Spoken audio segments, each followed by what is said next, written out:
Au regard de l'ampleur des dossiers qui sont au niveau du parquet de Niamey, du parquet de Dosso, et dont les autres sont aussi dans les tiroirs de la présidence de la République, qui incriminent beaucoup d'anciens leaders, beaucoup d'anciens dirigeants ou dignitaires et surtout beaucoup de sociétés dans leur gestion.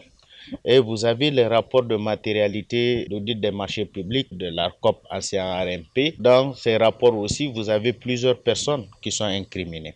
Et vous avez aujourd'hui les questions telles que Iranium Gate, MDN Gate, vous avez la question du pétrole, la question de la gestion du SORAS, la gestion de l'or, la gestion de la SONIDEP. Et on s'est rappelé récemment, en réalité, un bureau scellé où le lendemain, on revient, les papiers ont disparu, tous les documents ont disparu.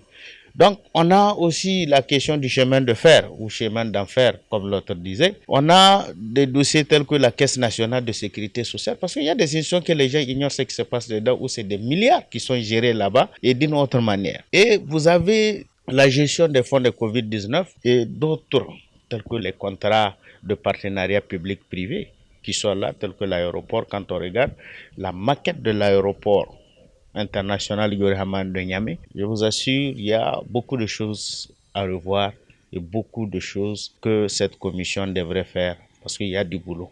Et si aujourd'hui, la COLDEF, une fois mise en place, n'arrive pas à satisfaire à ce besoin-là, ça veut dire que il y a trahison du peuple nigérien. Mais pour que la COLDEF soit efficace, il y a d'autres organes qui doivent l'accompagner, qui doivent être aussi efficaces, impartiaux et dans lesquels il faut revoir aussi leur système de gestion en réalité. Au niveau de la justice, il y a un pas important parce que la justice accompagne la COLDEF dans la mise en œuvre de ses activités. Et pour que cette justice soit efficace, il y a quand même des choses à revoir au niveau de cette justice pour que cette justice soit une justice équitable, une justice transparente, une justice qui rend la justice au nom du peuple nigérien et non au nom d'un clan ou de tout. Il y a les autres inspections telles que l'inspection générale de l'État, l'inspection générale de l'armée et de la gendarmerie, etc., qui sont là en réalité, qui doivent aussi accompagner la mise en œuvre en réalité des activités de la COLDEF.